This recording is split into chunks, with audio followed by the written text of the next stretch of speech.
학교 선정이나 이런 걸 할 때 그 학교를 가면 분위기가 좋아요. 공부를 해도 5등급이야. 노베이스야. 중학교 졸업한 시점에 그때부터 발동이 걸려. 한 1, 2년 사이 안으로 결과를 낼 수 있느냐, 그거는 가능하다는 거죠.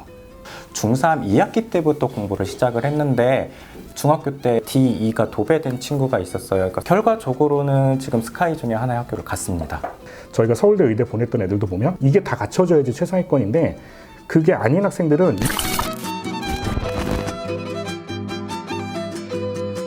그 최상위권 대학을 많이 갈 수 있다고 쳤을 때 네. 그게 약간 어느 시점에서 어떤 두드러지게 달라지는 지점도 있잖아요. 제 학생 중에 일부에는 조금 공부를 늦게 시작하는 친구들도 있어요. 그렇게 늦게 시작하는 친구들 기준으로 말씀을 드렸을 때 이제 최상위권 대학과 중상위권 대학에 나눠지는 시점은 고2같기는 해요.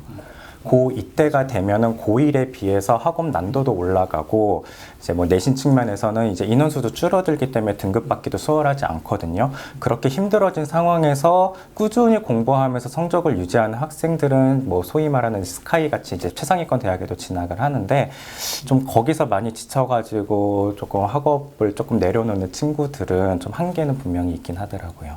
그래서 이제 아래 학년부터 이제 내가 어느 시점에서 포텐이 터져야 되냐를 계산했을 때 이게 되게 중요한 얘기예요. 고2부터가 되게 중요해요. 고2 때부터 성적이 나오는 학생이 진짜 상위권인 거고 이제 애매한 상위권들이 꼬꾸라지는 시점이 고2인 거예요. 예, 그때가 정말 어려운 거고 내가 진정으로 내가 문과구나 이과구냐를 깨닫는 시기도 그때라고 봐요. 그러니까 그때까지는 문과인데 이과라고 생각하는 학생들이 되게 많거든요. 근데 고2부터 이제 과학 과목이 본격적으로 들어오고 이렇게 됐을 때 처음엔 내가 정말로 이과도 관심 많고 나는 정말 다 이거라고 생각을 했는데 고2 넘어가서부터 보면서부터 내가 이쪽 계열이 아니었구나 라고 생각하는 이제 진정한 이제 진검승부를 하는 시점이 그때라고 보고 있기 때문에 결과적으로 이전에 있던 공부나 학업 습관에 대한 기준이 요때에 맞춰져 고2부터 이후라고 맞춰져 있어야지만이 된다라고 저는 생각을 해요. 네, 결국에. 그리고 떨어져도 그때부터 떨어지고. 또 우리 최상위권 또 많이 보셨고 최상위권에서 밀려나는 애들도 굉장히 많이 보셨고 있거든요. 그래서 우리 그 친구들 얘기를 많이 했는데 뭐 또 해주실 말씀 좀 있을 것 같아요. 저는 조금 그냥 직관적으로 말씀을 드릴게요. 그냥 쉽게 말해서 핑계를 대지 않습니다. 최상위권 학생들과 이제 그냥 중위권 정도 학생들의 차이점이 뭐냐면 중위권 학생들은 어떤 성적이 나왔을 때 잘 나오지 않았을 때 좀 핑계가 많아요. 이번에 문제는 이런 유형이기 때문에 저와 맞지 않았어요 라던가 이 모의고사가 좀 평가원스럽게 나왔어야 되는데 뭐 사설스럽게 나와서 수능 유형과 맞지 않았어요 라던가 선생님이 너무 지엽적으로 문제를 냈습니다. 그렇기 때문에 저는 이 내용을 다 알고 있으나 풀지 못했습니다 라는 식으로 각양각색의 핑계가 나오는데 최상위권 학생들은 그런 핑계를 대지 않습니다.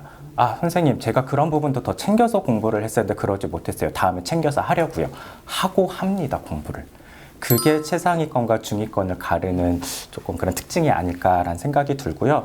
그리고 사실 엉덩이 힘이 정말 제일 중요한 것 같아요. 제가 봤던 이제 서울대 의대를 갔던 학생 중에 하나는 조금 집에 안 좋은 일이 있어가지고 정신적으로 많이 힘든 상황에서도 울면서 공부하더라고요. 네, 울면서 공부하는 그렇게라도 공부를 하는 것들이 이제 최상위권 학생들에서 이제 종종 볼 수 있는 특징이라고 볼 수 있을 것 같습니다. 최상위권 학생들이 미션이 있으면 얘들도 다 힘들어요. 뭔가 공부에 재능이 있어. 그러면 힘들지 않게 한다고 생각하는 경우가 많거든요.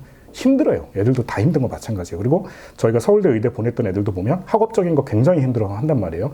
근데 이제 저희 둘이서 했던 얘기인데 뭐를 해보자 그러면 걔들은 해와요. 힘들다고 하는데 울면서 해와요. 근데 아래 그 학생들 있잖아요. 안 해와요. 힘들다고 그냥 하고 안 해와요. 그 차이 굉장히 큰 부분도 있다고 보고 그 다음에 또 학습적인 부분에서 이제 덧붙이자면 학업이라는 게 배운 것도 있고 익혀야 되는 게 있다라고 얘기를 하잖아요. 이해를 한 게 있으면 숙지를 하고 확인하는 단계까지 다 있어야 돼요. 이게 다 갖춰져야지 최상위권인데 그게 아닌 학생들은 이 중에 뭔가 하나가 비어 있어요. 뒷단이 비어 있거나 아니면 제일 애매한 등급 애들은 이해한 게 없고 그냥 숙제만 했다든가 아니면은 좀 진짜 더 이제 약간 상위권 애매한 애들은 뭐냐면 약간 머리 좀 괜찮은 애들이 있어요. 이해만 해. 그리고 넘어가. 이 애들이 제일 제가 볼 때 그 학생들 상담할 때 니네처럼 애매한 재능이 있는 애들이 인생에서 제일 곤란하다고 제가 꼭 얘기를 해주거든요. 뒷단에 그게 없는 거예요. 그럼 이제 위로 못 올라가는 건 거죠. 이런 식의 학습에서 뒷단 그 관계, 그 단계를 정확히 다 뒷단까지 밟느냐, 이게 또 중요한 부분도 있다고 봅니다. 어렸을 때 성적이 너무 좋고, 그러니까 중학교, 고등학교 때 너무 좋은 친구인데 이 친구가 갑자기 똑같은 친구가 어느 시점에서 말씀이 갈라지잖아요. 그게 어느 시점인지, 그 갈라진 이유는 뭐 때문인 것 같은지.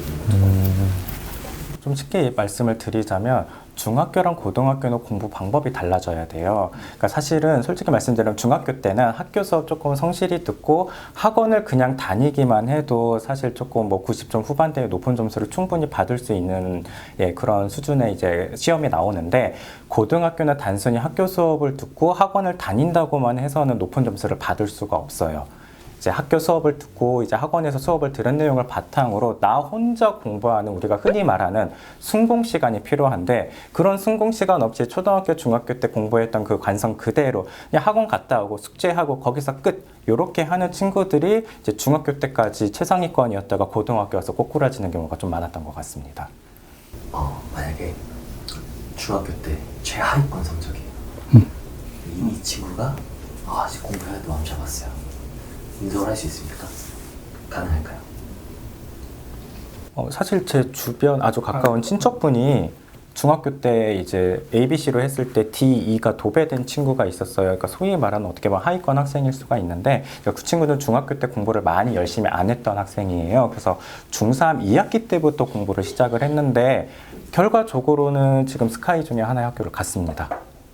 그러니까 만약에 공부를 안 해서 하위권이다, 그럼 그 학생의 그 공부 역량 아직 모르는 거잖아요. 그럼 학생의 학위에 따라서는, 그리고 주변에서 이끌어주는 정도에 따라서는 충분히 최상위권 학교 갈 수 있다고 저는 생각합니다. 근데 이제 괜찮은데 노베이스야. 근데 어느 때부터 발동이 걸려야 이제 그 시점이 되냐.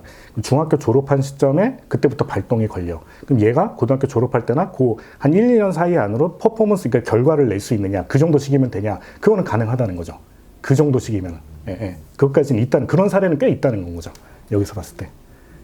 일단 그 친구는 수시로 이제 대학을 진학하는 걸 목표로 삼았어요. 그러니까 물론 이제 학부모님들이라던가 저는 이 친구는 정시로 갈 수밖에 없는 상황이란 걸 알고 있었으나, 이제 고1 때부터 정시 이야기를 하면은 이 친구가 고1, 고2 때 열심히 학업을 하지 않을 것 같다라는 생각이 들었기 때문에 너는 수시로 가야 된다라고 계속 주지시키면서 학업 계획이라든가 목표를 크게 잡지 않았어요. 당장 눈앞에 있는 중간고사에서 몇 점 받자, 몇 등급 받자, 이런 식으로 고3 1학기까지 끌고 왔고요. 실질적으로 고3 1학기까지 수시를 놓지 않게끔 지도하면서 내신을 계속 챙기게끔 만들었어요.